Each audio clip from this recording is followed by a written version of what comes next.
낭만서점 27회 첫 번째 트랙 시작합니다. 안녕하세요. 낭만서점의 허입니다. 저희 방송 드디어 본방을 시작합니다. 그동안 제가 3회에 걸쳐서 특별편이라는 이름으로 혼자서 진행을 했는데요. 드디어 이 혼자 하던 외롭던 시간이 끝났습니다. 제 옆에는 아리따운 아주 낭만을 간직하신 남자분이 나와 계십니다. 정혜원 작가님의 후임 진행자이신데요.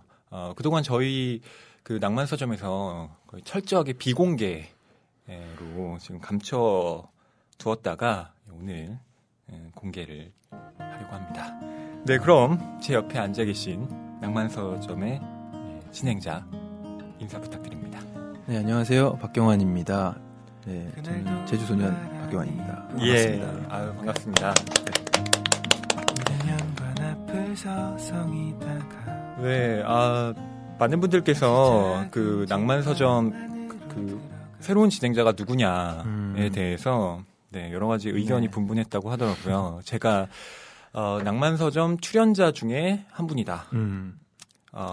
그 말씀을 드렸고, 그리고 남자분이다. 네. 뭐 이런 얘기를 드렸더니 제 주변에서는 혹시 그 다른 작가분들이 아니냐 이런 얘기가 좀 있었어요. 네. 특히 뭐 김현수 작가님 뭐 이런 식으로 전 들으면서 이렇게 살짝 웃었거든요. 안지롱.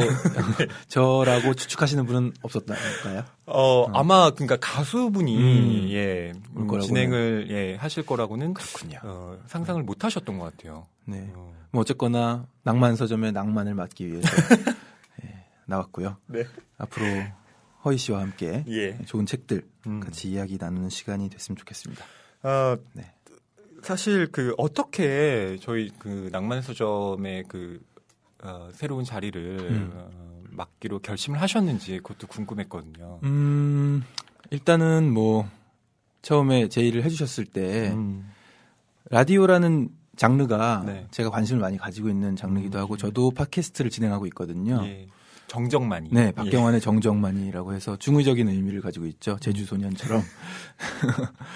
정적이 많다는 의미도 되고, 뭐, 정적만이 남아있죠 하는 그 노래 가사처럼. 그렇죠. 네, 그래서, 이거 굉장히 좋은 제목이다. 제가 말하는 그런 어법에도 맞고, 마가 뜨지 않습니까? 그렇죠. 중간중간에. 물론, 낭만서점에서는 이제 그 중간중간을 허희 씨께서 많이 채워주실 거라고 믿고, 그런 안정감을 가지고 이제 제의를 주셨을 때, 이것도 하면 괜찮겠다. 그리고 제가 책 읽는 것을 좋아는 하지만, 여느 다른 사람들과 마찬가지로 바쁜 생활에 쫓겨서, 자의로만은 잘 못 읽더라고요. 그렇죠. 자의 반, 타의 반이 돼야 좀 읽을 계기가 생겨야 읽는데, 아주 좋은 계기가 된 것 같아요. 그리고 강제적 독서가 되잖아요. 그렇죠. 예전에 EBS에서 단편소설관이라는 프로그램을 몇 개월 동안 게스트를 했었는데 그때도 그 대본을 통해서 주어지는 그 독서량이 마치 하루 1일 평균 권장 섭취 영양소처럼 저에게 굉장히 그 유익했거든요. 네. 그래서 한 봉지 견과류처럼. 그렇죠. 네. 하루 한 입 뭐 이런 것처럼. 그런 거. 네. 그래서 이 낭만서점도 분명히 그것보다는 좀 더 많은 섭취량이겠지만 소화할 수 있는 선에서는 굉장히 좋은 활동이겠다 싶어서 또 너무 감사드리고 섭외를 주셔서 감사드리고 함께 좋은 시간을 만들어 갔으면 좋겠습니다. 저는 저희끼리 이제 회의를 PD님하고 하는데 낭만서점의 이제 후임 진행자로 박경환 씨가 어떠냐 이 얘기를 들었을 때 저는 굉장히 사실은 그 기뻤거든요. 정말 되면 좋겠다. 그런데 워낙 바쁘셔서 하실 수 있을까 이런 것도 좀 걱정이긴 했어요. 그런데 흔쾌히 또 이렇게 승낙을 해주셔서 사실 제 입으로 말씀드리긴 그렇지만 바쁘기는 정말 바쁘더라고요. 이상하게. 그렇죠. 이상하게 정말 바빠요. 뭐 가르치는 일도 어쩌다가 맡게 됐고 앨범 작업을 하고 있는데 그게 제 앨범이기도 하면서 또 다른 이들의 앨범도 관여를 하는 일이 갑자기 30대가 되더니 이상하게 일이 많아졌는데 예. 네. 그럼에도 불구하고 네, 책 읽는 일과 라디오를 진행하는 일은 제가 놓치고 싶지 않은 일이었기 때문에 예. 함께 하게 됐습니다. 저는 그 박경환 씨와 함께 또 이전과는 다른 또 네. 새로운 이야기를 또 재밌게 해볼 수 있지 않을까 싶은데요. 네. 그 이유 중에 하나가 방금 30대라고 말씀하셨는데 네. 저희가 동갑이에요. 아 그래요? 네, 그렇죠. 맞아요. 네. 네. 그리고 제가 제주소년이라는 그 가수의 이름을 처음 들은 건 제 20대 초반에 일이었습니다. 맞아요. 기억나요, 전. 그 공연을 오셨다는 얘기를 제가 들은 적이 네. 있죠. 제주소년의 첫 콘서트였는데 그렇습니다. 대학로에서 가졌던 지금은 이름이 바뀌었을지도 모르겠어요. 질러홀이라는 공간이 기억납니다. 네, 질러홀. 질러 노래방 있고 뭐 그랬잖아요. 네, 맞아요. 질러존 뭐 이런 거 있었는데 질러홀이라는 공간이 처음 생기면서 거의 처음으로 한 콘서트였어요. 네. 그리고 저희도 데뷔 이후로 한 콘서트라는 이름으로 이렇게 붙여서 한 공연이 처음이었는데 네. 그 공연을 오셨었다고 맞습니다. 얘기를 듣고 너무 반갑다고 생각했었죠. 네. 그 후에도 이제 몇 번 제가 콘서트를 간 적이 있고요. 또 CD도 제가 다 갖고 있고 블로그에 배경음악 중에 하나도 아유 예. 감사합니다. 제주소년이라는 거. 네. 그 공연이 2003년 화이트데이거든요. 아, 맞습니다. 2003년 화이트데이. 그때 대학교 1학년. 네, 대학교 1학년이었어요. 제가 대학교 2학년이었어요. 빠른. 그렇죠. 제가 빠른이라서 학번은 아마 하나 더 빠를 텐데 대학교 2학년 복학을 한 시즌이었는데 12년 전 일이네요. 네. 벌써 12년이 됐네요. 그렇네요. 네. 저는 이 평론 쓰는 일로 데뷔를 하고 나서 제일 기쁜 점은 이렇게 저는 감히 다시는 만날 수 없으리라고 생각했던 분들과 시간이 지난 다음에 새롭게 만나게 된다는 게 저한테는 이게 어떻게 보면 책으로 맺게 되는 인연이구나 싶어서 감회가 굉장히 새롭더라고요. 네. 네. 뭐 얼마든지 만나실 수 있습니다. 네. 그 낭만서점 이제 진행을 하시기로 하고 네. 아무래도 저번에 했던 과거의 방송들을 한 번쯤 들어보셨을 것 같은데요. 네. 어떠셨나요? 일단은 정희연 작가님과 함께하는 그런 방송분들에서는 깨가 쏟아지는 느낌이랄까? 예. 남녀가 함께 주고받으니까 네. 그냥 남녀의 케미스트리만으로 낭만서점의 낭만은 채워지는 것 같은 그런 기분이 들었고 정희연 작가님에게서 그 낭만이 뚝뚝 떨어지고 있던데요. 맞습니다. 예, 말씀하시는 거 하나하나가. 그래서 굉장히 빈자리를 메꾸기 위해서는 다른 스타일로 가야겠다. 혹시 추구하시는 스타일 추구하는 스타일이요? 예. 글쎄요. 저는 그냥 제가 늘 하던 라디오의 방식이라고 생각을 하되 이제 책 이야기니까 또 신나서 떠들 수 있지 않을까 그런 생각을 가지고 왔고 그리고 허이 씨가 혼자서 방송하신 분에서 들었을 때 느낌이 갑자기. 네. 그 방송에서도 말씀하신 것 같은데 대화를 할 땐 톤이 올라가고 혼자만 할 땐 좀 톤이 다운되잖아요. 네. 저도 그렇거든요. 정정만이의 초대 손님이 있을 때와 없을 때가 톤 차이가 굉장히 옥타브 차이가 나요. 네. 그런데 허이 씨가 혼자서 말씀하실 때 느낌이 이거 누구다라는 느낌이 있었는데 이루마 씨 느낌이 나더라고요. 이루마 씨요? 네. 어이구. 이루마 씨 팬들이 들으면, 큰일 날. 말투와 목소리나 뭐 이런 것들이 이루마 씨 느낌이 딱 나서, 이게 이렇게 해서 잘 또 굴러가고 있구나. 이런 생각이 들었습니다. 제가 이제껏 주변에서 들었던 그 반응 중에 가장 저한테 흡족한. 그래요? 네. 다행이네요. 박경환 씨께서, 전 박경환 씨의 안목 그리고 뛰어난 음감을 믿습니다. 네. 가수가 그렇다면 맞는 거죠. 맞아요. 주파수가 겹칠 거예요 아마. 네. 네, 청취자 여러분 죄송하고요. 제가 요즘 계속 주변에서 저 혼자 진행하는 방송에 대해서 좀 재미없다 이런 피드백을 워낙 들어가지고 좀 의기소침해 있었는데 오늘 제가 본 방송에 들어와서 이런 격려의 말씀을 드리니까 호랑이 기운이 솟아납니다. 그 콤프로스트를 먹은 것도 아닌데 뭐 앞으로 충분히 또 더 격려해드리면서 아유, 함께 감사드려요. 네, 좋은 방송을 만들어 가죠. 네. 박경환 씨는 제 생각에는 그러니까 싱어송라이터로 워낙 유명하시지만 저는 비주얼 가수라고 해도 될 것 같아요. 네, 직접 이렇게 제가 지금 코앞에서 보고 있는데 제가 봐도 이렇게 매력이 넘치십니다. 제가 여자였다면 어땠을까? 아유, 가슴이 두근거려서. 글쎄요, 비주얼로 밀기에는 이제 네, 뭐 노력은 하고 있습니다. 여러 가지로 운동도 해야 된다고 생각을 하고, 네, 체력이 많이 떨어지더라고요.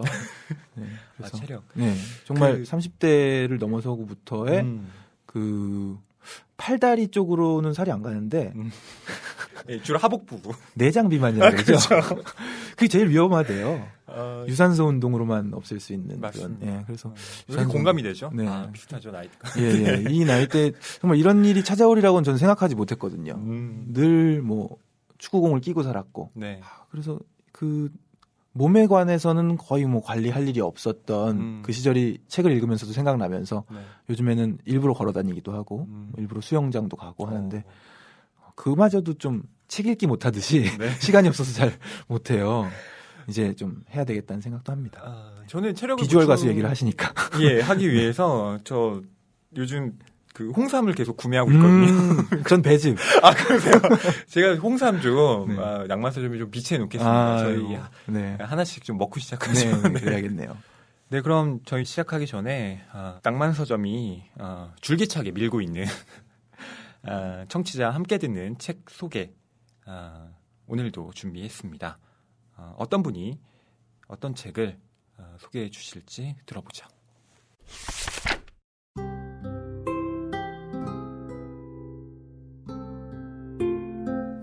안녕하세요. 낭만서점 애청자 김민숙입니다. 오늘 제가 추천해드릴 책은 에밀 아자르의 소설 자기 앞에 생입니다. 빈민가에 살고 있는 10살 소년 모모가 하루하루를 버텨내는 자신과 이웃들의 이야기를 들려주는 내용입니다. 그들의 삶은 가난과 소외, 상처와 죽음이 지배하고 있지만 그 안에서 서로를 돕고 의지하면서 삶의 따스함을 보여줍니다. 이런 내용만으로 이 책은 진지하고 무거워 보일 수도 있는데요. 막상 책을 읽으면 웃느라 정신이 없습니다. 모모의 엉뚱하면서도 솔직한 생각들이 그런 삶도 꽤 재미있게 만들어주거든요. 재미있고 감동적이다. 가장 흔해 빠진 표현이지만 사실 재미와 감동을 동시에 만족시켜주는 책은 흔치 않습니다. 근데 이 책은 바로 그 재미와 감동을 모두 만족시켜줍니다. 그것도 가장 최고의 만족도로요. 요즘처럼 날씨 좋은 봄날엔 기분이 막 좋다가도 내 어깨에 짊어진 삶이 더 무겁고 힘들게 느껴지기도 하는데요. 이 책을 읽고 나면 그 삶 역시 살아내기에 충분한 가치가 있다는 것을 깨닫게 됩니다. 재미있고 감동적인 소설책을 찾으시거나 지금 내 삶이 최악이라고 생각하시는 낭만서점 청취자분들이 계시다면 이 책을 함께 읽고 싶습니다. 네, 김민숙 님이 소개해 주신 에밀 아자르의 자기 앞에 생이라는 책이었네요. 저희가 오늘 존맛 이야기를 하는데 정말 절묘한 어떤 책 소개가 아닌가 싶어요. 둘 다 소년의 눈으로 본 세상에 대한 이야기잖아요. 그렇군요. 그런 점에서 어떻게 이렇게 또 잘 알고 그런 책이라면 저도 한번 또 읽어봐야겠네요. 네. 워낙 자기 앞에 생이 또 존머 씨 이야기 못지않게 유명한 책이죠. 원래는 로맨가리가 이제 에밀 아자르라는 필명이군요. 다른 이름으로 쓴 거죠. 네. 그래서 원래는 이 에밀 아자르라는 이 사람에 대해서 정말 그 당대 평단에서도 이게 누굴까 많은 의견이 오갔는데 결국 나중에 이 로맨가리였다는 사실이 밝혀지면서 또 세간의 화제를 불러일으켰던 그런 필명이자 독특한 작가네요. 작품이기도 합니다. 네. 그렇습니다. 보내주신 김민숙 님께는요. 저희 또 준비한 커피 상품권과 책 보내드리겠습니다. 네, 앞으로도 많은 참여 부탁드립니다. 책이 가득한 그리고 소설을 사랑하는 책방, 이곳은 낭만서점입니다.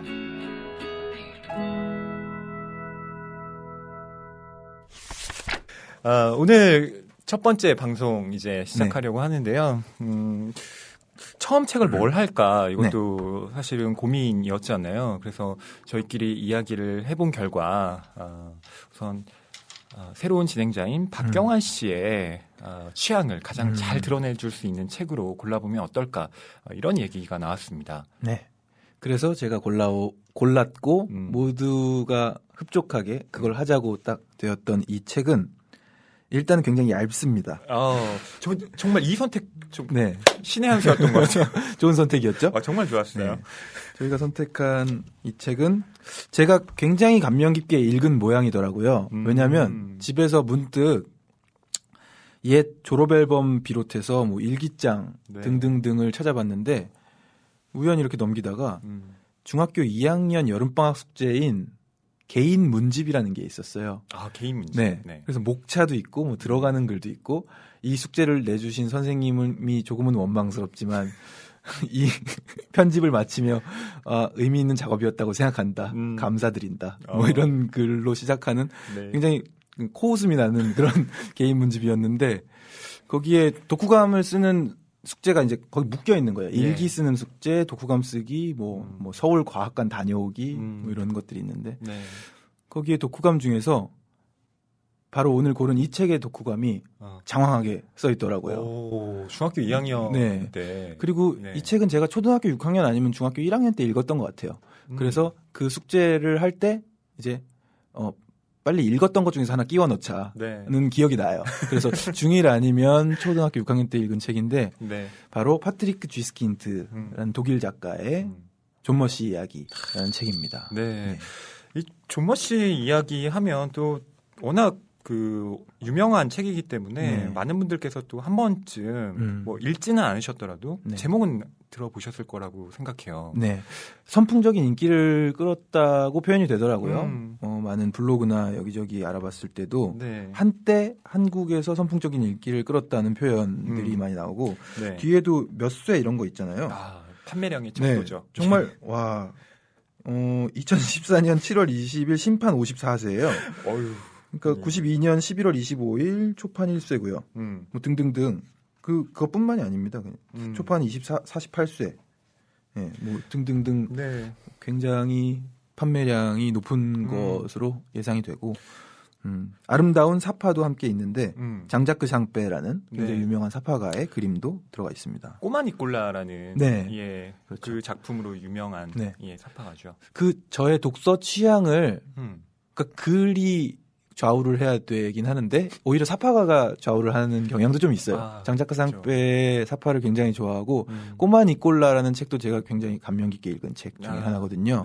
그래서 제가 그러니까 말하다 보면은 약간 탄로가 나는데요. 어린 시절에 많이 읽었고 나이가 들수록 그렇게 많이 읽진 않았어요. 근데 음악 작업 바쁘셨잖아요. 그렇죠. 음악으로 이제 좀 선회를 한 거죠. 뭐 축구나 음악 쪽으로 이제 관심사가 돌아갔고 그러다 보니까 어린 시절에 읽었던 그 책들의 성향은 대부분 유년기의 기록들 이 꼬마 니콜라도 그렇고 존 머시 이야기도 그렇고 유년 시절의 이야기를 장황하게 풀어내는 그런 이야기들을 제가 굉장히 흠모하나 봐요. 좋아하는 것 같아요. 그쪽으로 많이 관심이 가는 것 같아요. 그러니까 소년들의 이야기. 그렇죠. 유년 시절에 뭐 예를 들어 뭐 나의 라임 오렌지나 뭐 톰 소여의 뭐 등등등 그런 이야기들에 자꾸 꽂혀요. 그런 이야기 끌려요. 그러니까 그 말씀 들으면서 저는 제주 소년이라는 이 유상봉 씨와 함께한 그룹의 이 제명도 거기서 어쩌면 출발했을 수도 있겠다 싶더라고요. 운명적이고도 필연적인 이름이었던 것 같습니다. 제가 이 존 머시 이야기를 찾아보면서 검색을 하다가 이 90년대 베스트셀러를 발견하게 됐어요. 순위를 쫙 다른 책들도요. 교보문고에서 보니까 정리를 하셨더라고요. 그래서 기억이 혹시 나실런지 모르겠는데 우선 90년대 베스트셀러 10위를 보면 10위가 법정스님의 무소유였습니다. 그리고 9위가 그 한 권으로 읽는 조선왕조실록. 다 들어본 이름들이 그쵸? 스쳐 지나가네요. 그리고 8위가 바로 이 존머 씨 이야기였습니다. 8위에 랭크됐군요. 네. 그 외에 뭐 반갑다 논리야. 아. 오랜만이네요. 네. 위기철 선생님. 네, 그리고 꼬리에 꼬리를 무는 영어라고. 저는 이 책은 잘 모르겠어요. 그러네요. 네. 뭐 이름은 좀 뭐 들어본 것 같기도 하고. 근데 워낙 영어 책은 요즘도 뭐 베스트셀러가 그렇죠. 되기 때문에 많죠. 네, 그렇고요. 그리고 뭐 세상을 보는 지혜, 그다음에 스티븐 코비의 성공하는 사람들의 7가지 습관. 네. 그리고 나의 문화유산 납작의 1권. 그다음에 김정현 작가의 아버지. 그리고 1위가 이 잭 캠필드 외에 마음을 열어주는 101가지 이야기. 굉장히 1위군요. 아. 가요 톱10 순위 다시 듣는 것처럼 그렇죠. 반갑네요. 저 무슨 토토가 듣는 줄 알았어요. 네. 네. 그래서 이 존머 씨 이야기 읽으면서 새삼 저의 이 첫 번째 이 책을 접했을 때 제 사춘기 시절도 떠오르고요. 그래서 이 회상하는 독서가 됐던 이번 네. 경험이었습니다. 네, 그러면 먼저 파트리크 쥐스킨트라는 작가에 대한 이야기를 하지 않을 수 없는데요. 이 작가는 그 은둔의 작가로 유명합니다. 네. 사람들 앞에 노출되는 걸 극히 꺼려한다고 하죠. 네. 자기에 대해서 이야기를 하는 친구와는 절연한다고 예, 이렇게 맞아요. 소개가 돼 있습니다. 네, 그렇게 소개돼 있더라고요. 예. 정말 어떻게 보면 그 폐쇄적인 그런 성격인 것 같기도 하고요. 그런 점에서 그 호밀밭의 파수꾼을 썼던 J.D. 셀린저 생각이 나기도 합니다. 나중에 계속 거의 그 사람들에게 그 알려지지 않고 은둔의 생활을 하는데요. 그 J.D. 셀린저를 그 바탕으로 해서 모델로 해서 영화를 제작한 게 파인딩 포레스터 아닌가요? 네, 그런 영화도 있는 걸로 알고 있습니다. 네, 그렇습니다. 네. 그런 점에서 이 파트리크 쥐스킨트의 자전 소설이라고 하니까 또 이 존머 씨 이야기가 특히 많은 관심을 또 불러일으키는 게 아닌가 싶기도 하고요. 또 뭐니 해도 저한테는 이 파트리크 쥐스킨트가 이 향수의 작가로 남아 있습니다. 네. 예. 이 향수라는 작품을 전 처음 접했을 때 세상에 이런 소설이 있을 수 있구나. 깜짝 놀랐던. 강렬하죠. 예. 네. 그래서 그걸 기대하고 사실 영화를 봤는데 영화는 좀 제가 기대했던 것만큼 좀 맞아요. 미치지 못했던 반영이 조금 그렇죠. 네. 그 훌륭한 소설을 영화로 만들었을 때 영화까지도 흡족한 경우는 많지는 않은 것 같아요. 네. 그런 것 같아요. 그리고 특히 향수는 아무래도 그 후각에 대한 묘사들이 정말 압권인데 그렇죠. 그걸 영화에서 재현해 낼 수가 없잖아요. 사실 관객들한테 무슨 4D도 아니고 그땐 4D도 없었던 것 같은데. 그렇죠. 네, 제가 휴가 나와서 봤던 걸로 기억하는데. 네. 그러니까 그런 것도 불가능하고 설령 4D로 향기를 낸다 한들 그 절대적인 향기를 어떻게 재현해낼 수가 있겠어요. 그렇죠. 네. 그런 점에서 아무래도 영화하기가 참 힘들었던 게 아닌가 싶은데요. 그런 그 향수의 강렬한 색채하고는 다른 소품 같은 그런 작품에 대해서 오늘 해보려고 합니다. 네. 그런데 제가 이 책을 쭉 읽으면서 맨 처음 그 어린 시절에 읽었을 때는 전혀 눈치채지 못했는데 그리고 그 어린 시절에 존머 씨 이야기를 읽었고 향수라는 작품은 뭐 고등학생 때 정도에 접했던 것 같은데 그래서 향수와 존머 씨 이야기는 저에게 전혀 다르게 다가왔고 오히려 향수는 별로 좋아하지 않았죠. 제가 존머 씨 이야기의 향취만을 쫓아서 파트리크 쥐스킨트의 새로운 다른 작품을 본 거니까. 그런데 다시 존머 씨 이야기를 지난주 이렇게 읽으면서 깜짝 놀랐어요. 어떤 점이? 이 꼬마 아이가 향수의 주인공처럼 냄새에 집착하는 장면이 하나 있더라고요. 숨겨져 있는 것 같았어요. 저는 발견 못했는데 어디에? 이제 뭐 스토리 중에서 나오지만 퀴겔이라는 여자아이를 짝사랑하거든요. 그 여자아이를 상상하면서 냄새를 맡겠다는 그런 장면이 있거든요. 목덜미. 네, 목덜미의 냄새를 맡. 맞아요. 소름이 돋았습니다. 이 순진무구한 작품에 향수의 그 향취가 남아있을 줄은. 그러네요. 몰랐어요. 네. 저는 그냥 무심코 넘겼는데, 이 아이 약간, 그런 성향이 있구나. 녀석 크면 대단하겠는걸? 이렇게만 넘겼는데, 향수 이야기를 하시니까. 이 주인공이 커서 그렇게 되는 건지 뭐 모르겠지만, 어쨌든, 그렇습니다.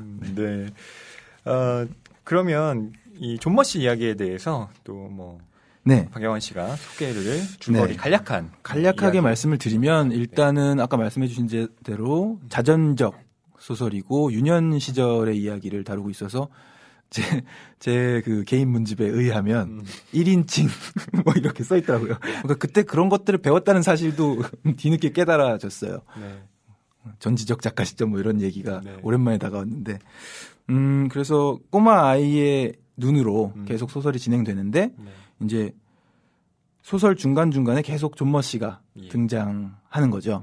그리고 그 존머 씨라는 인물에서 네. 파트리크 쥐스킨트가 조금 은둔 생활을 했던 것처럼 네. 존머 씨도 유명한 말을 하죠. 그러니 날 좀 제발 가만히 내버려 두시오. 뭐 이런 이야기를 하는데 그 말이 마치 작가의 말처럼 들려온다. 뭐 이런 이야기도 있고. 아 그걸 개인 문집에 이미 쓰셨다고요? 그 말 아마 인용했을 겁니다. 네. 어딘가에 써 있을 거예요. 아 그게 지금 역자의 말이 나오거든요. 그렇죠. 예, 역자의 말이 나오죠. 네. 역자의 말에서 많이 발췌하죠. 숙제는 그렇죠. 주로. 예. 그래서 이제 그렇게 흘러가는 이 어린 시절의 이야기들이 네. 너무나도 흥미롭게 다가옵니다. 뭐 예를 들어서 자신만의 공간을 만들어내는 거, 나무 위에서는 아무도 나에게 개입하지 못한다. 그리고 나는 마음만 먹었으면 날 수도 있었을 것이다. 난 너무 가벼웠으니까. 예. 코트의 끝을 잡고 이렇게 팔을 벌렸더라면 충분히 날 수 있었는데 내가 날지 않았던 이유는 착륙을 어떻게 해야 될지 몰라서이다. 뭐 이런 얘기인데 네. 공감이 가더라고요. 이상하게. 그런 상상의 나래들이. 그러니까 저는 그 장면을 보면서 그 제가 딱 요맘때 했던 게 저희 그 옥상에서 마당으로 뛰어내리고 그랬거든요. 그러니까 아니 옥상이 뭐 대단히 높지 않았고요. 그 어렸을 때 그 그냥 주택에서 살았거든요. 네. 그래서 어머니가 이제 빨래를 널러 옥상에 올라가시면 저는 이제 구경하러 올라가는 거예요. 그래서 그 수건을 이렇게 빨래집게 꽂아가지고 슈퍼맨 놀이를 한다고 슈퍼맨처럼 난 하늘을 날겠어 하면서 쿵쿵 뛰어내렸던 기억이 있거든요. 진짜 1층 옥상은 아니죠? 한 뭐 조금만 턱 정도겠죠? 아, 그렇죠. 네. 만약에 제가 거기서 뛰어내렸으면 네, 큰일 났겠죠. 네. 어쨌든 이렇게 상상의 나래를 펼치는 그러니까 이 작가가 당연히 성인이 된 뒤에 썼을 텐데도 네. 어린 시절의 마음을 거의 그대로 뽑아낸 느낌이 나서 되게 훌륭하다. 정말 공감이 많이 된다는 생각이 들었고 또 이 존머 씨에 대한 이야기들도 어른들이 하는 이야기들 존머 씨에 대해서 밀폐 공포증 환자라서 그렇다. 밀폐 공포증 환자라면 어떤 걸까? 뭐 이런 것들을 꼬마가 생각하기도 하고 또 아까 말씀드렸던 그 짝사랑 꼬마 여자아이 퀴겔이라는 여자아이와의 상상 속에서의 로맨스 네. 그러나 이루어지지 않는 좌절 그리고 또 뭐 피아노 레슨을 받으러 갔다가 큰 절망에 빠져서 자살에까지 이르려고 하는 꼬마 아이의 선택과 네. 그 상황에서 극적으로 존머 씨를 목격하게 되고 그 마음을 접고 이런 식으로 쭉 이야기가 진행이 되고요. 마지막에는 이제 존머 아저씨의 최후까지도 네. 나오면서 조금 씁쓸하게 결말이 맺어지는 네, 그런 내용의 이야기인데요. 네, 이 존머 씨라는 사람이 가진 이 특징이 바로 끊임없이 걸어 다닌다는 데 있죠. 잠시도 쉬지 않고 그렇죠. 어디론가 계속 발걸음을 옮기는 그런 모습을 보면서 사람들은 존머 씨는 아마 그 밀폐 공포증에 시달리고 있을 거야. 뭐 이런 식의 추측을 하죠. 네. 근데 뭐 어떤지 난 아무도 모르고요. 네. 그리고 이 존머 씨의 부인은 계속 구슬을 꿰고 뭐 인형 눈알 붙이는 그런 네. 비슷한 인형을 만든다고. 네, 인형을 만드는 그런 비슷한 일을 존머 씨의 부인이 다 맡아서 경제 활동을 네. 하고 있고 존머 씨는 그냥 하루 종일 돌아다니는 겁니다.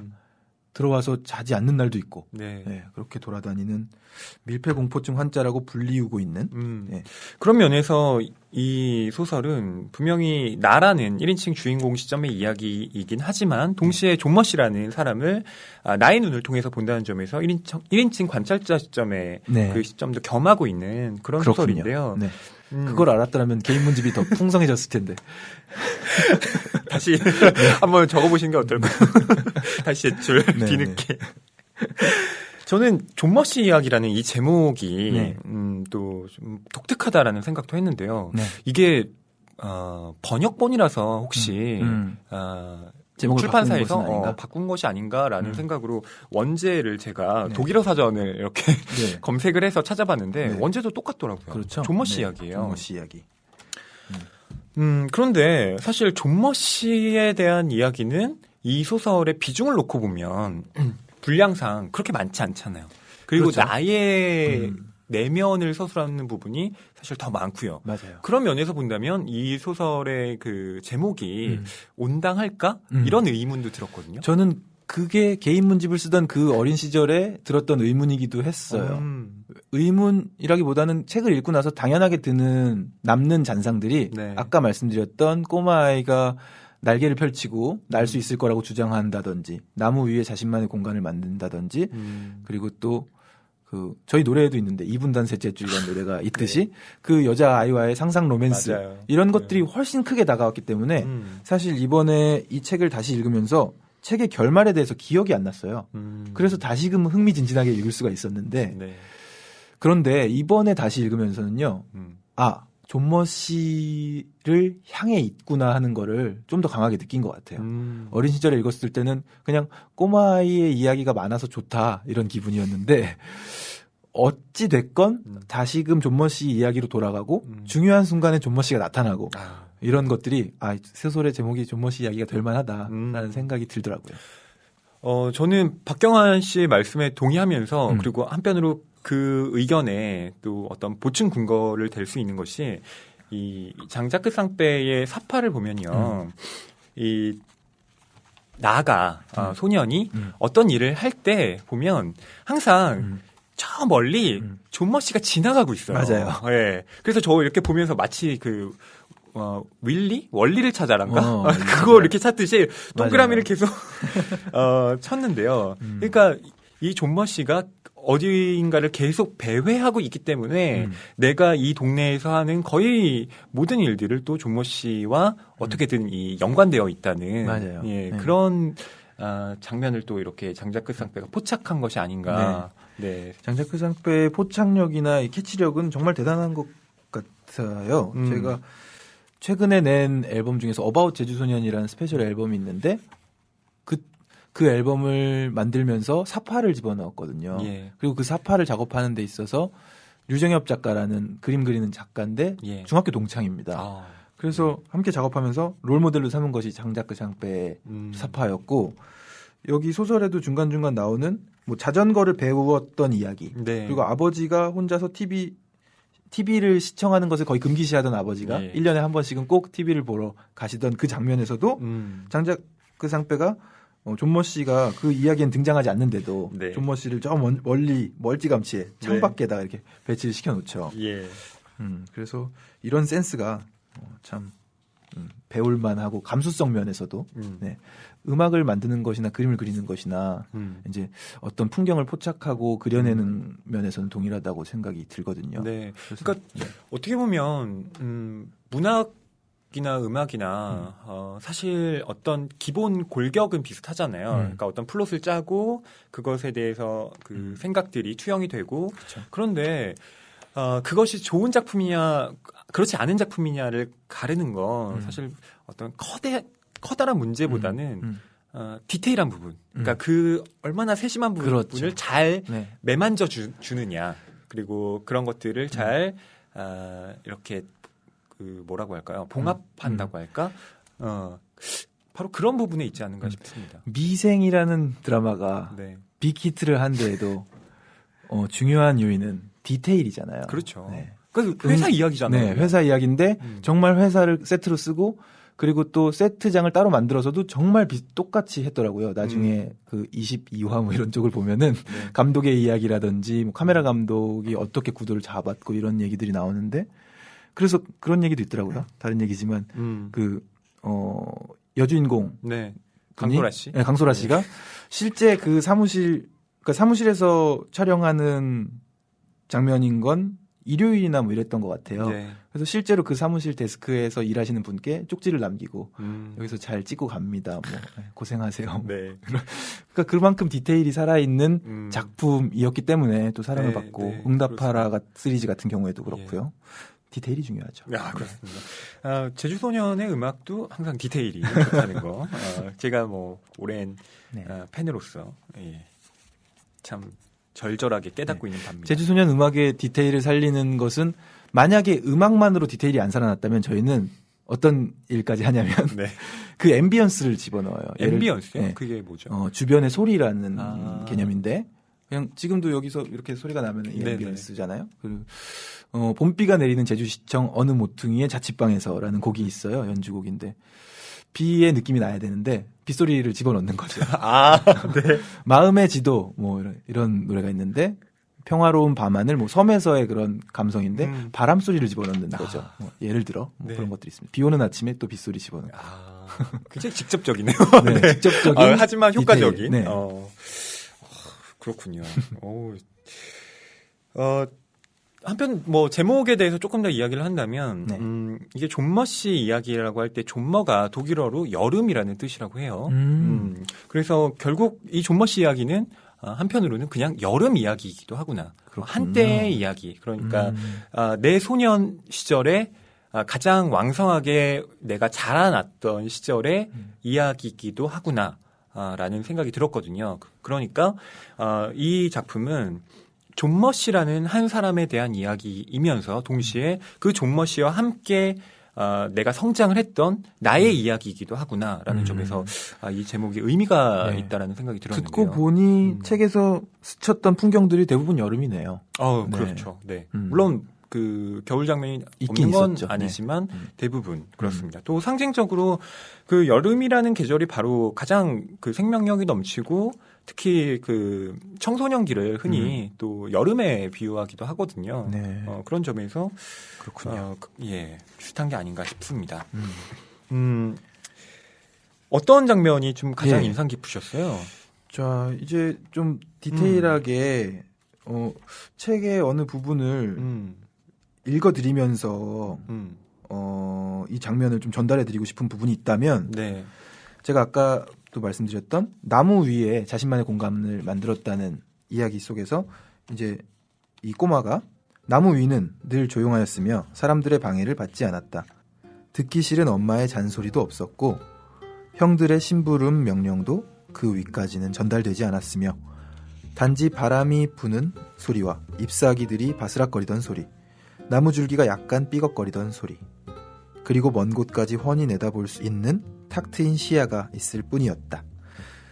우리 집과 정원만 보였던 것이 아니라 다른 집들과 정원들, 호수와 호수 뒤편으로 산자락까지 이어지던 들판 등을 볼 수 있었고 저녁 무렵 해가 질 때면 땅에 있는 사람들의 눈에는 벌써 오래전에 져버렸을 해를 나는 나무 꼭대기에서 뒷산으로 넘어가는 모습까지 지켜볼 수 있었다.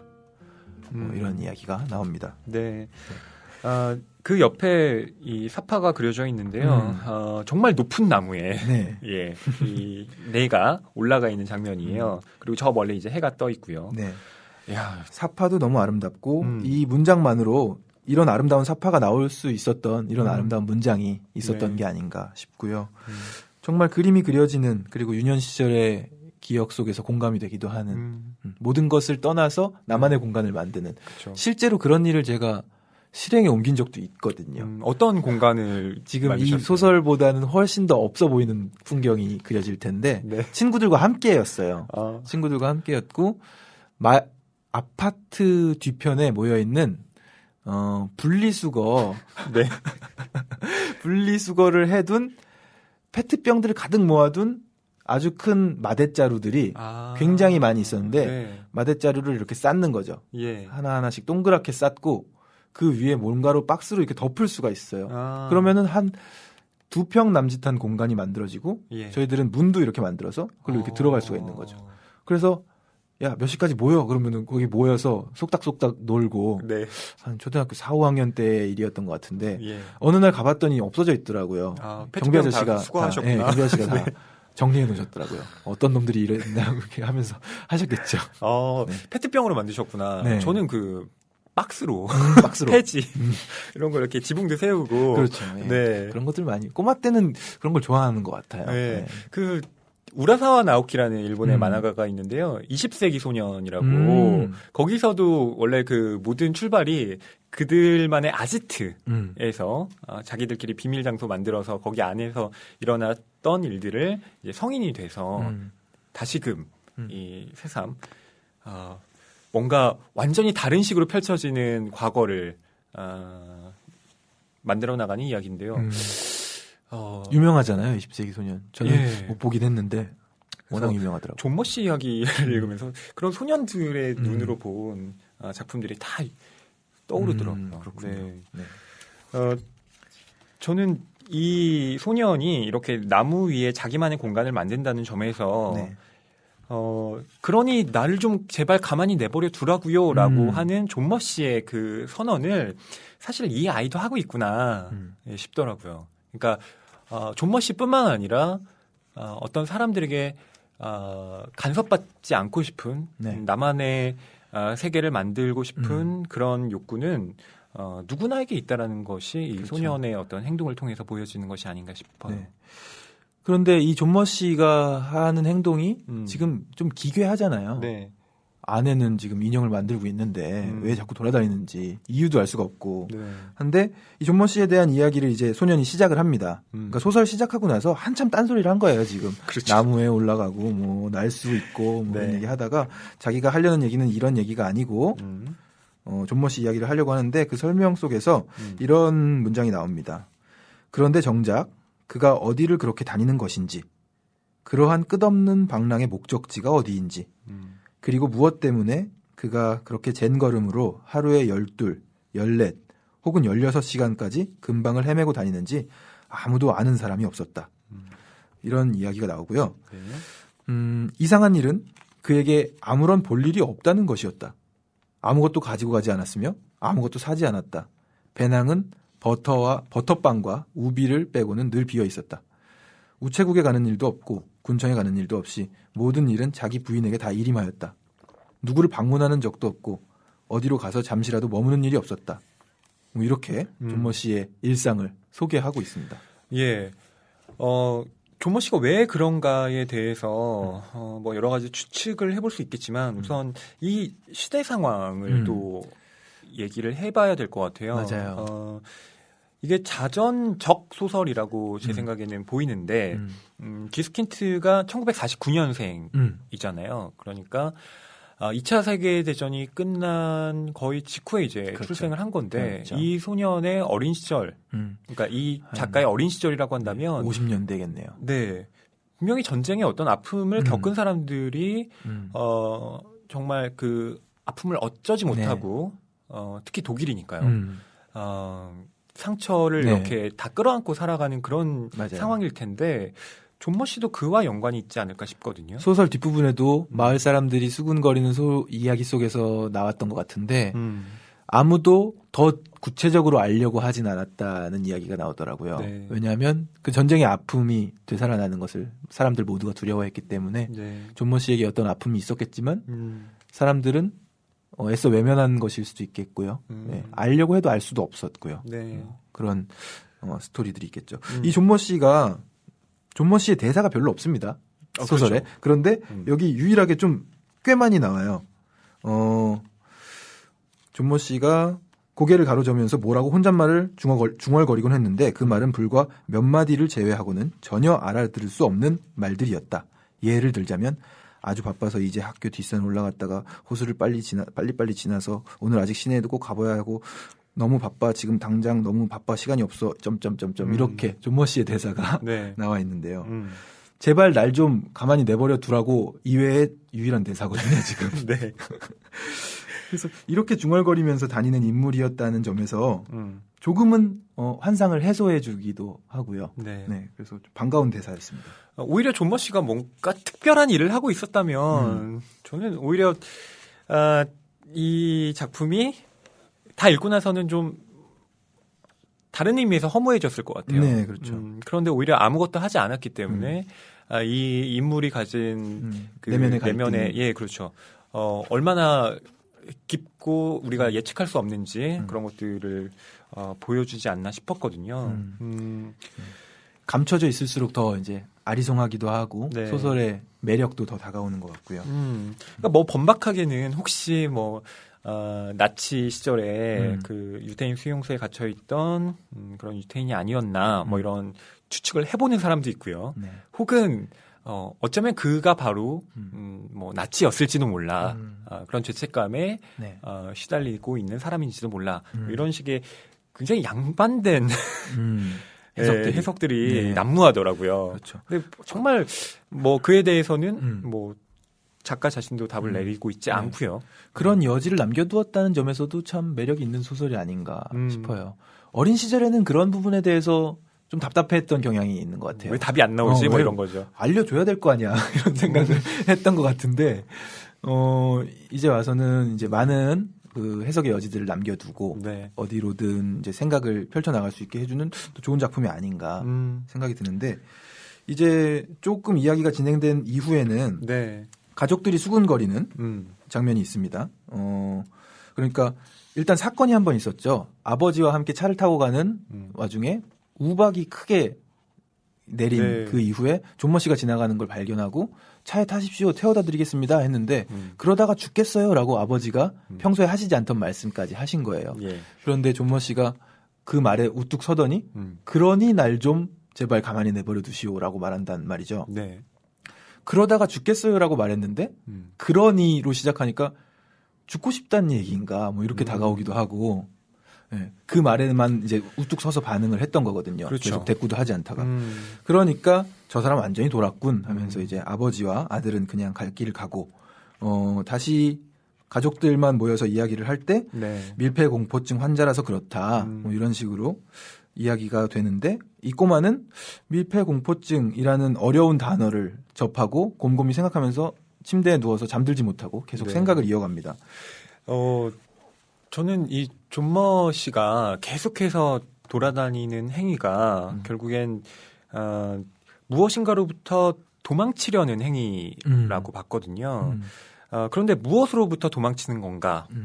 사실 그에 대해서는 여러 가지 해석이 있을 수 있겠습니다. 그런데 아까 박경환 씨가 말씀하신 그러다 죽겠어요. 그러니 제발 나를 좀 가만히 내버려 두시오. 거기서 유추할 수 있는 것과 또 이 주인공인 소년이 존머 씨의 분주한 모습을 보면서 저 사람은 지금 끊임없이 죽음으로부터 맞아요. 도망치려고 하는구나. 그 장면이 있죠. 네, 그렇게 이야기를 하거든요. 네. 근데 그때의 그 죽음이라는 것에 대해서 물론 나의 눈으로는 그렇게 보였지만 또 다른 의미에서 그러니까 우리 독자들이 보기에는 존머 씨는 뭐 죽음이 아닌 다른 것으로부터 도망치려고 했다라는 생각이 들 수도 있겠더라고요. 그러니까 해석의 어떤 그 방향을 꼭 죽음이라는 말로만 한정 지을 필요는 없다는 네. 생각도 듭니다. 이쪽 방향으로 이렇게 해석해서 생각해 볼까 하면은 전혀 반대 것이 맞기도 하고 네. 그 반대쪽의 말을 따라가다 보면은 아까 그게 맞는 것 같기도 하고 하는 증상들이 있습니다. 근데 아이러니한 건 바로 그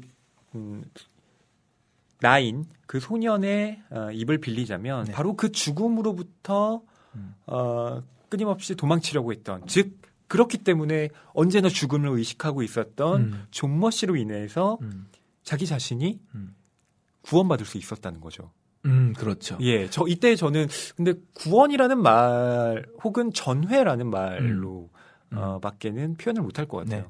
바로 그 장면이 지금 말씀하신 장면이 이제 소설을 조금 건너뛰어야 되는데 피아노 레슨을 받다가 네. 굉장히 재밌는 내용들이 나오지만 약간은 생략하고 결국엔 너무 큰 좌절 속에서 이러느니 차라리 죽으면 내가 나무에서 뛰어내려서 죽어버리면 모두 다 나를 내 장례식에 와서 착한 아이였는데 우리가 잘해주지 못해서 그랬어. 근데 이런 생각 많이 하지 않나요? 어린 시절에? 저 솔직히 했습니다. 주목받고 싶다라는 생각. 내가 죽어야 다들 정신 차리지 뭐 이런 거잖아요. 네. 그래서 그런 다짐 속에서 나무에 뛰어내리려는 찰나 존머 씨를 발견하게 된 거고 그 존머 씨를 바라보면서 방금 허희 씨가 얘기한 것처럼 지금 죽음으로부터 저렇게 치열하게 돌아다니는 사람을 보면서 내가 왜 죽을 생각을 하는가 하고 다시 나무 밑으로 내려오죠. 사실은 좀 억울한 면이 있어요. 엄청 억울하죠. 거기에 대해서도 할 말이 많습니다. 전 진짜 좀 얘기하고 싶어요. 네. 그러니까 이 소년이 사실 생각이 많잖아요. 그래서 원래 이 피아노 레슨을 받기 위해서 이 자전거를 타고 먼 길을 오는데 그렇죠. 늦지 않으려고 일찍 출발도 하고 하는데 하필이면 무서운 개가 있어가지고 그걸 못 지나가고 조금 늦었는데 그거 가지고 선생님이 너무 그렇죠. 예 그리고 자전거도 형이나 뭐 누나들은 자기 체격에 맞는 자전거인데 이 꼬마 아이는 자기 체격에 맞지도 않는 어머니의 그쵸. 자전거였나요? 서서 타야 되는. 서서 타야만 되는. 예. 그리고 강아지가 덤비면 한참 서서 기다려야 되고 네. 안장에 올라서가지고 예. 담벼락을 잡고 기다려야 되는 그런 맞아요. 사파도 있잖아요. 네. 그러니까 얼마나 노력을 해서 갔는데 그리고 그 피아노를 배우기 위해서 자전거를 배운 거기도 한데 그렇습니다. 그런데 이렇게 변명을 하죠. 늦게 도착해서 너 왜 늦게 왔어? 이렇게 하니까 저 걔가 이렇게 말을 하니까 선생님은 뭐라고 하냐면 그렇지 걔랑 놀았지 이렇게 되는 거예요. 네. 얼마나 억울합니까? 정말 아니 왜 아이의 말을 끝까지 듣지 않고 이걸 전부 다 거짓말로 네. 규정해버리는 음악 정말... 하시는 분이 이래도 됩니까? 그러네요. 피아노 선생님이잖아요. 네. 그러니까 저는 이 피아노 선생님 이 미스 풍계를 네. 음악가로 규정하지 않겠습니다. 네. 음악인이 아닙니다. 이분은 그냥 생활인으로서 레슨을 하시는 분. 네. 잘못됐습니다. 너무해요. 네. 그리고 계속 결국 이제 레슨을 받다가 푼켈 선생님이 이 심각한 실수를 하나 저지르시죠. 그렇죠. 재채기를 하시는데. 네. 그 장면. 네. 제가 보기엔 이건 정말 갈등을 불러일으킬 수밖에 없는 요소구나 싶었던 그 장면. 그렇죠. 네. 소개를 좀 해드리면 어떨까 싶습니다. 제가 한번 읽어볼까요? 네. 그리고는 선생님이 옷소매 끝에서 손수건을 꺼내들고 코를 풀었다. 올린 바 건반을 쳐다보던 내 얼굴이 하얗게 질려버렸다. 그 건반의 앞쪽 끄트머리에 미스 푼켈 선생님이 재채기를 할 때 코털에 붙었다가 그곳을 훔쳐낼 때 둘째 손가락으로 옮겨 붙었다가 둘째 손가락에서 올린 바 건반으로 옮겨 붙어 크기가 손톱만 하고 굵기는 거의 연필 굵기만한 벌레처럼 휘어진 데다가 녹황색으로 영롱하게 빛나기조차 하는 끈적끈적한 코딱지가 붙어 있었던 것이다. 그렇습니다. 끔찍한 장면입니다. 지금. 피아노 연주를 하려면 반드시 그 건반을 눌러야만 하는.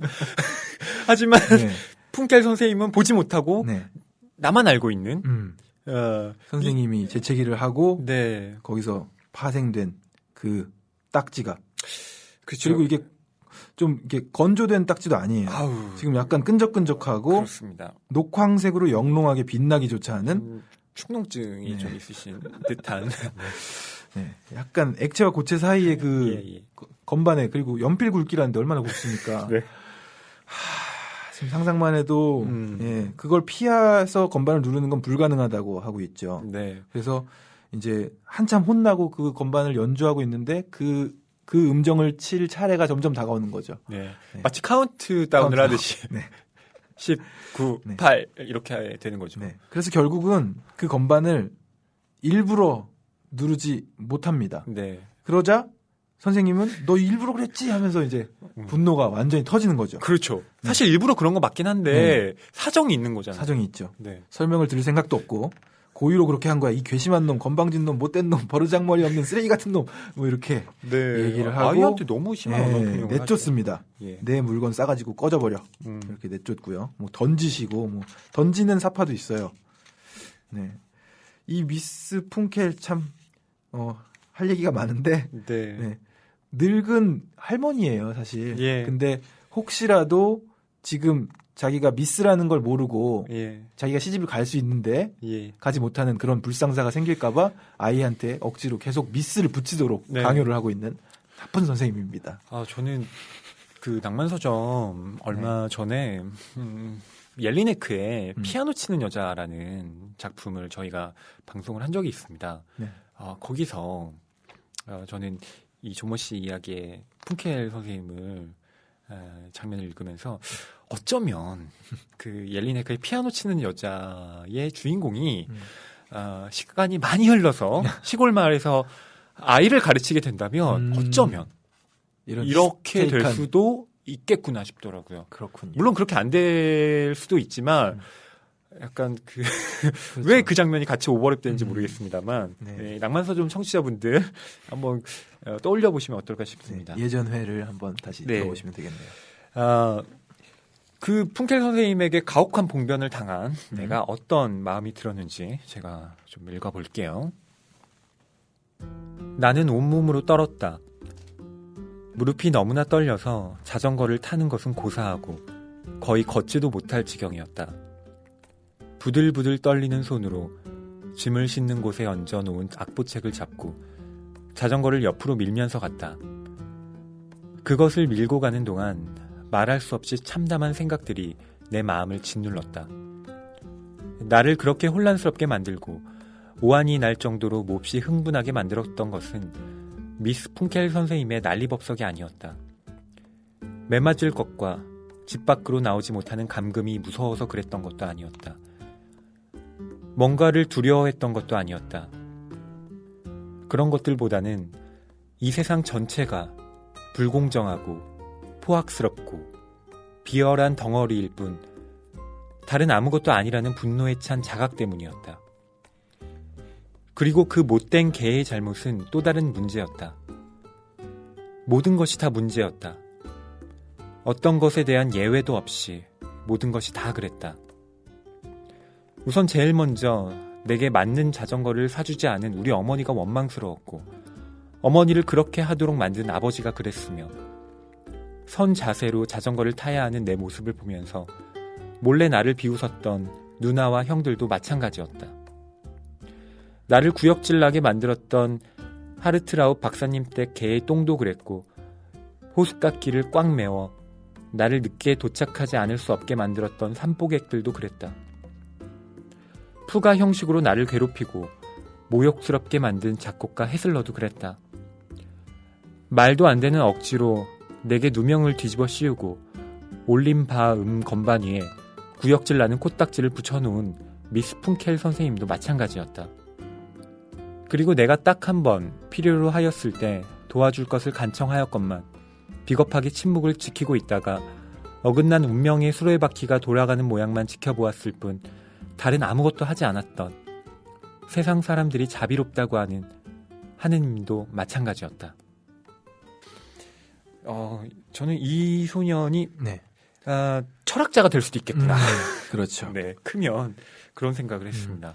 이 커다란 절망 속에서 지금 생각이 여기까지 미쳤고, 그러니까 단순히 그 원망의 원인을 푼켈 선생님한테 돌리는 게 아니에요.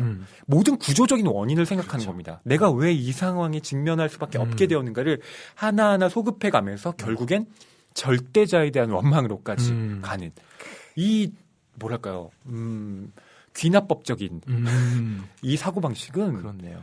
야, 이 소년이 결코 범상치 않음을 방증합니다. 그러니까 소년기를 다루고 있는 소설이라서 공감 가는 부분이 많지만 저도 이렇게 씩씩거리고 화나게 된 그 상황까지는 공감이 많이 가거든요. 네. 그런데 이런 귀납법적인 다시금 거슬러 올라가서 이 상황에 직면하게 된 것들을 하나하나 따져나가는 이런 정도의 소년은 아니었던 것 같아요. 네, 씩씩거린 데까지는 비슷했는데. 이 소년 그 독일 소년답습니다. 관념론의 관념 철학의 이 발원지가 독일이잖아요. 그렇군요. 예, 과연 그 후예답습니다. 그 장면을 좀 읽어드리면 어떨까 싶은데요. 네. 한번 읽어볼게요.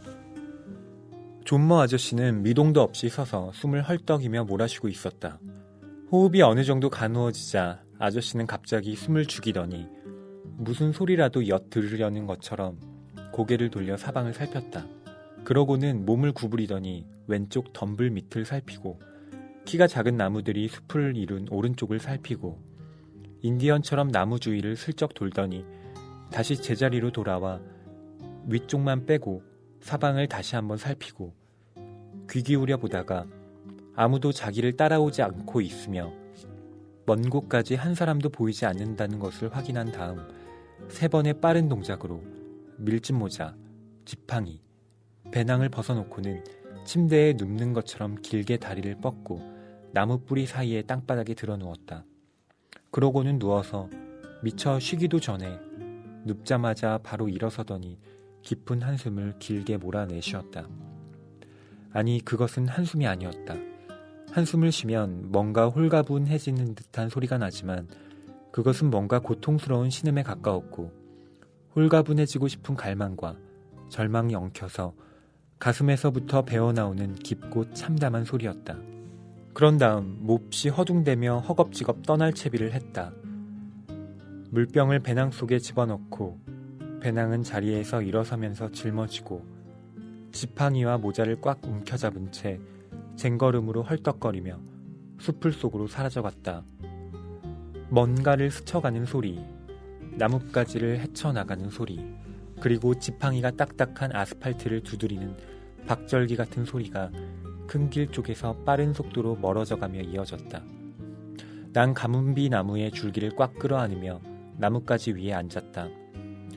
내가 어떻게 그 자리까지 되돌아갔는지는 나 자신도 모르겠다. 온몸이 부들부들 떨렸다. 오한이 났다. 낭떠러지로 떨어지고 싶은 생각이 갑자기 싹 가셨다. 웃기는 짓거리 같았다. 난 내가 어떻게 그런 바보 같은 생각을 했는지조차 기억할 수 없었다. 그까지 코딱지 때문에 자살을 하다니. 그런 어처구니 없는 생각을 했던 내가 불과 몇 분 전에 일생을 죽음으로부터 도망치려고 하는 사람을 보지 않았던가. 네. 만약에 이 나무에서 떨어지려고 하는 이 나를 존머 씨가 너 거기서 뭐 하는 거니? 너 그러면 안 돼. 어서 내려와. 이렇게 얘기를 해줬다면 참 오히려 뭐 그게 어떻게 보면 정상적인 방법이지만 문학적으로는 훨씬 성취가 떨어졌을 것 같아요. 그렇죠. 지금 이 소설에서 지금 이끌고 가고 있는 그런 매력과는 좀 상반된 스토리죠. 존머 씨의 어떤 엄청난 고통을 목격하고 내가 겪은 이 고통이 사실은 얼마나 하찮은 거였는가를 역설적으로 깨닫는 이 장면이 사실 이 존머 씨 이야기의 가장 하이라이트라고 볼 수 있거든요. 죽음의 목전을 둔 그런 사람을 보면서 동시에 살아야겠다는 마음을 갖는 이 장면이 이 작품이 내재한 어떤 그 아이러니를 또 보여준다고 봤는데요. 그러면서 이 소녀는 존머 씨와 은밀한 비밀을 공유하게 된 사이가 되죠. 그렇죠. 네. 존머 씨는 모르겠지만 소녀는 존머 씨의 비밀을 보았기 때문에 존머 씨가 이제 남 같지 않은 사람이 된 겁니다. 네. 지금까지 소년이 커오는 과정 속에서도 사파의 저 멀찌감치에 늘 등장했던 것처럼 존머 씨는 그런 존재였는데 이제는 위에서 소년이 존머 씨의 모습을 내려다보기도 했고 그런 다음에 이제 소설은 끝을 향해 가는데요. 사실 끝을 향해 가기 전에 저희가 건너뛴 부분이 제가 생각할 땐 이 소설에서 가장 재밌는 부분이에요. 어떤 바로 장면이죠? 카롤리나 퀴겔만이라는 여자아이에 대한 이야기거든요. 이거 첫사랑에 대한 이야기죠. 그렇죠. 첫사랑에 대한 이야기죠. 그래서 간략하게 이야기를 드리면 이 여자아이를 흠모했고 흠모라기보다는 약간 흠모라니까 너무 존경심이 묻어나오는 것 같고 다른 뭐가 있을까요? 뭐랄까요? 남몰래 욕망하고 있었다고 저는 생각해요. 그렇죠. 왜냐하면 아까 얘기했던 것처럼 향수의 주인공 같이 카롤리나 키겔만의 냄새를 맡는 상상을 하는 이런 꼬마였으니까. 목덜미 냄새. 솜털이 많은 목덜미나 귓볼에 가만히 입을 대고 숨을 들이마시기도 하였다. 이게 그러니까 상상 속에서의 일이잖아요. 그렇죠. 그런데 이 여인이 이 꼬마 여자아이가 주인공 꼬마에게 다가와서 이렇게 말을 합니다. 너 아랫마을로 맨날 혼자 가지? 이렇게 물어보는 거예요. 마치 황홀한 상황이죠. 그 동백꽃에 그 점순이가 네 집엔 이런 거 없지 하면서 감자를 들이미는 듯한 그렇죠. 그런 인상인데. 그런데 그런 다음에 무슨 말을 하냐면 있지 월요일에 너랑 같이 갈게. 이런 얘기를 합니다. 적극적이에요. 그리고 나서 월요일에 왜 같이 가야 되는지 자신의 스케줄에 대해서 늘어놓죠. 엄마가 있고 엄마 친구가 있는데 엄마 친구 만나러 가야 되는데 내가 엄마를 가야 되고 엄마가 오기로 했는데 아무튼 뭐 이런 얘기를 하는데 그 이야기가 들어오지 않았다고 해요. 왜냐하면 월요일에 너랑 같이 갈게가 귓전을 계속 맴돌고 있었기 때문이죠. 그러니까 항상 집이 반대 방향이었기 때문에 그렇습니다. 그 여자아이는 윗마을에 살고요. 그렇죠. 자기는 아랫마을에 사니까 갈림길에 항상 헤어졌거든요. 웬만한 친구들은 다 윗마을로 갔나 봐요. 근데 이 주인공 꼬마만 늘 쓸쓸했는데 이제 이 여자아이가 다가와서 월요일에 너랑 같이 갈게라고 이야기를 하니까 주인공 꼬마는 데이트 코스 산책로를 포섭하고 계획하고 이제 일을 꾸미는데 아주 주력을 합니다. 네. 저는 이 장면이 좀 감동스럽더라고요. 이 남자들은 왜 보통 이벤트 같은 거 준비하잖아요. 네. 그럴 때 사실은 그 이벤트의 순간보다는 준비하면서 느껴지는 뭐랄까요, 뿌듯함 같은 게 있거든요. 내가 이 정도를 한다. 네.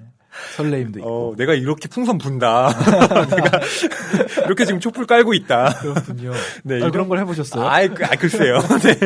했나? 잘 기억이 나지 않습니다. 네. 그렇죠. 뭐 어쨌든 그런 비슷한 행위라도. 저는 한번 생일 축하를 위해서 노래를 만든 적이 있거든요. 생일을 기념하며. 네.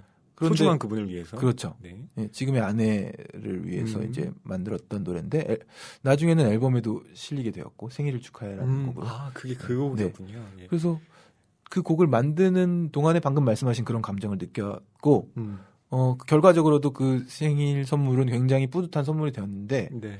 그 이후에 결혼할 때도 프로포즈송 비슷하게 만들었었어요. 발표가 되진 않았는데 그런데 이제 그때쯤 되니까 지금 일을 하는 거야, 프로포즈를 하는 거야. 그렇게 되더라고요. 그렇죠. 약간 네. 본말이 전도된. 그렇죠. 그래서 겸사겸사 아니야? 뭐 이런 거니까. 네. 어쨌든 뭐 그런 기억들이 있습니다. 근데 좋은 것 같아요. 네, 좋은 거죠. 네.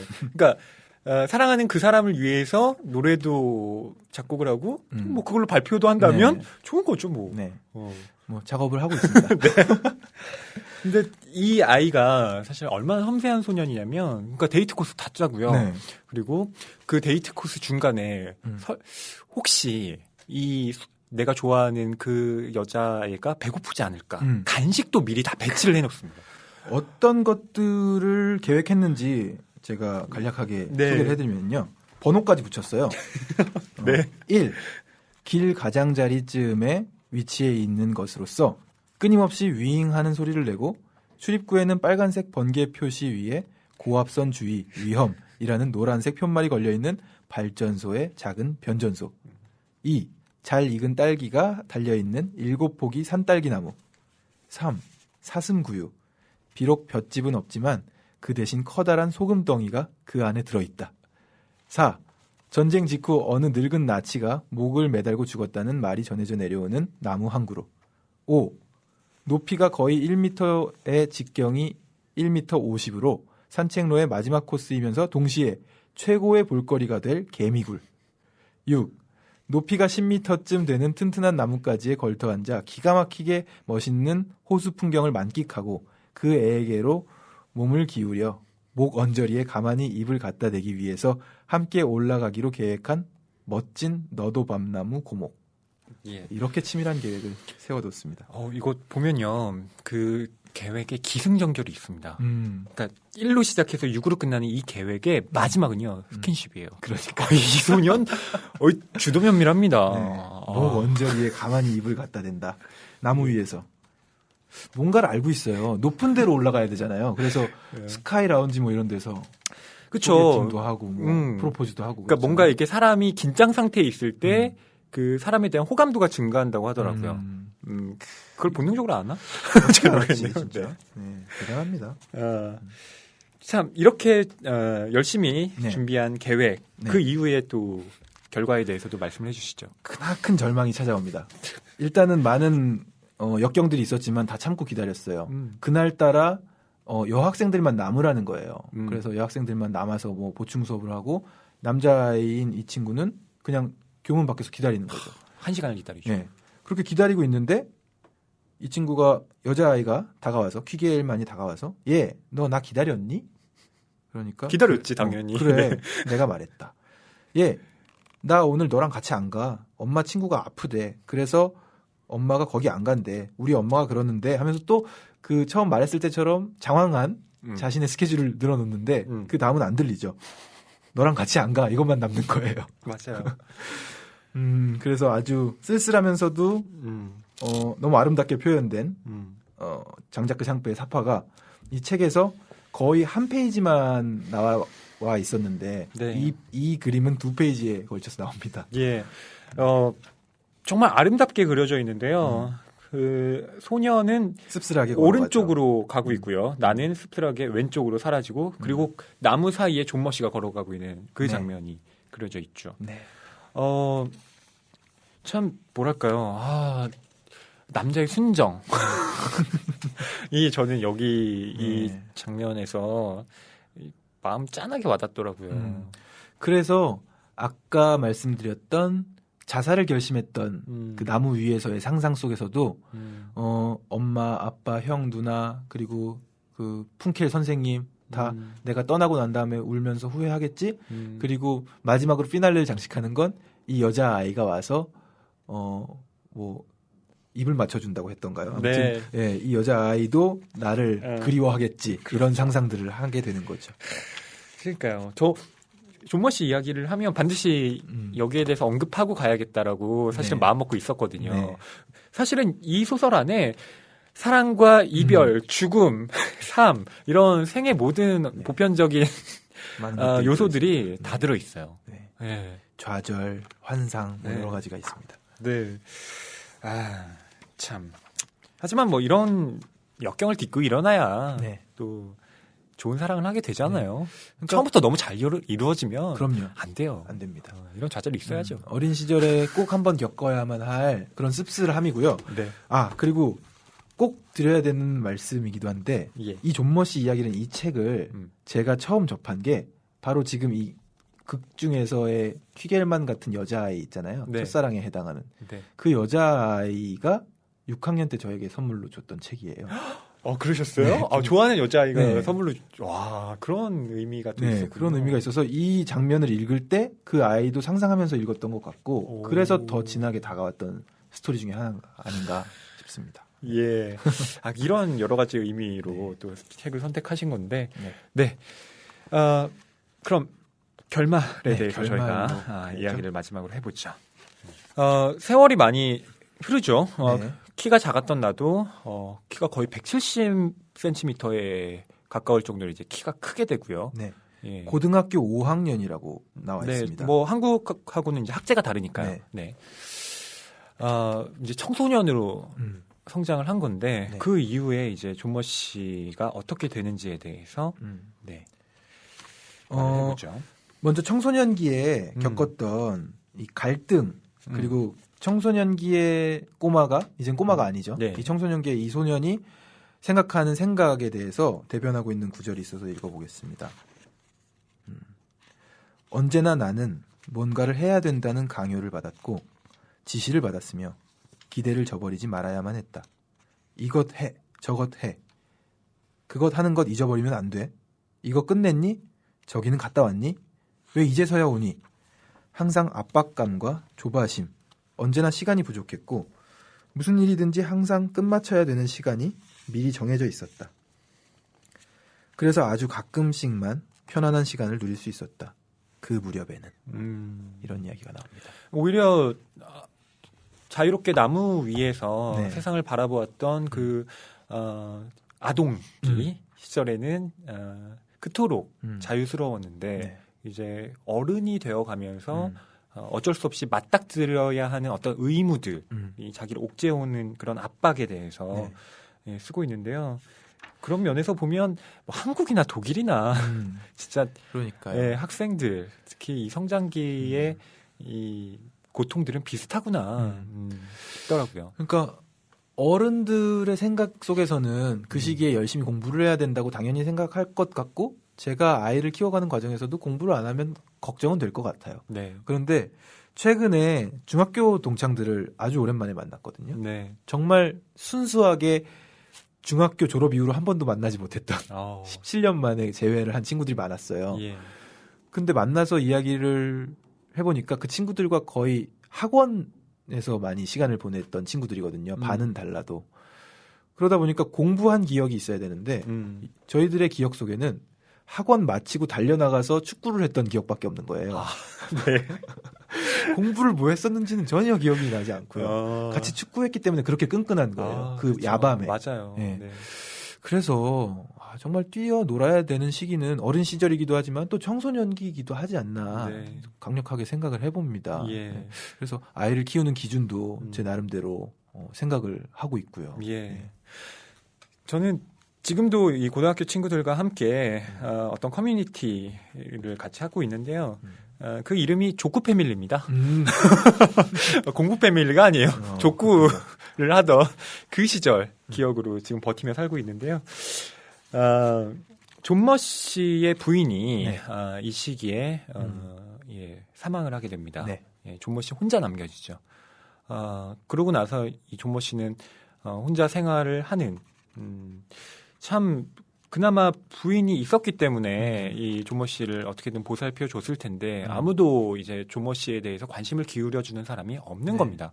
그리고 집에 들어오는 횟수도 더 적어졌다는 제보가 있어요.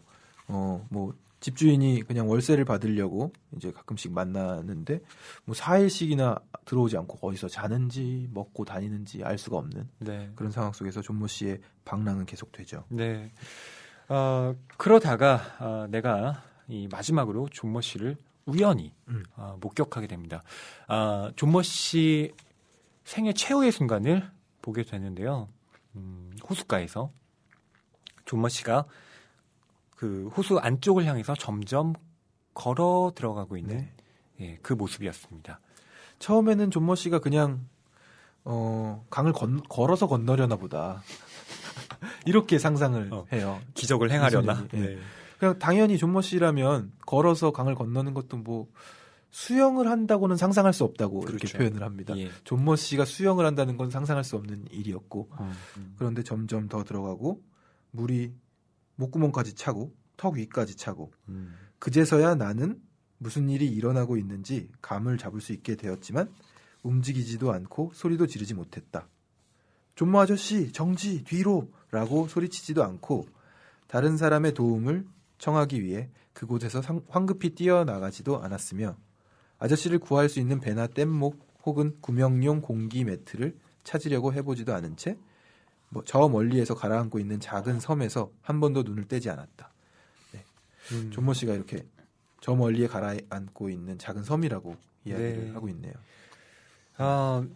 존머 씨가 이렇게 사라진 후에 마을 사람들 사이에서는 존머 씨가 어디 갔지? 뭐 이런 궁금증들이 나타나는데 사실 그 답을 알고 있는 나는 그에 대해서 어떠한 이야기도 하지 않습니다. 네. 침묵하죠. 그렇죠.